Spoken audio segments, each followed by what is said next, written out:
So speaking of programs, this is something I've been thinking about a lot, so I had to include it. I think it's really that intersection of funding and equity and doing what's right for our children. On June 25th, 2022, President Biden signed into law the Bipartisan Safer Communities Act.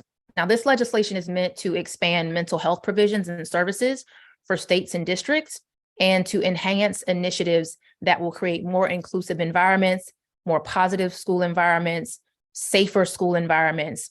And it includes $1 billion through Title IV, Part A of the Elementary and Secondary Education Act. Again, our big piece of federal law around education.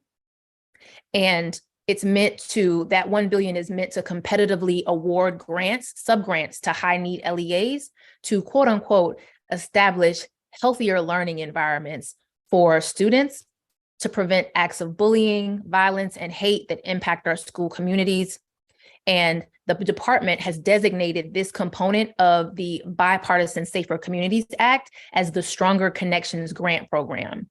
Now, the list on this slide includes focus areas for SEAs in terms of funding use.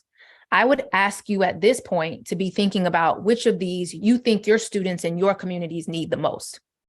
Again, now that you have this knowledge, there is room to determine what is the best use of funding for your children and communities, and to hold your areas accountable to the way in which they are using these federal funds in states.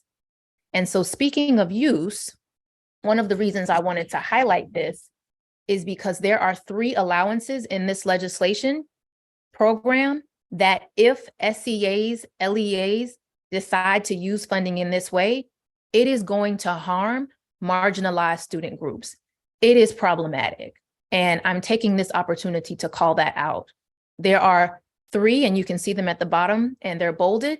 That's monies for school-based police officers, law enforcement, or school resource officers, SROs, funding for surveillance cameras, metal detectors, and other physical or infrastructure-related security equipment, and the implementation of threat assessment systems or teams. Again, we can have another conversation about that, but I wanted to really illustrate the work that you do is so very, very important, because if you're thinking about how this money is being used as it relates to funding, you need to find out if your SEAs and LEAs are using funding for these practices in particular, because if they are, I can't really say that they are serving as good stewards of the money for our most marginalized student groups, knowing what we know about Black and Brown students and students with disabilities and their interaction with law enforcement in schools, what we know about surveillance on Black and Brown communities, and what we know about threat assessments and other issues in terms of surveillance.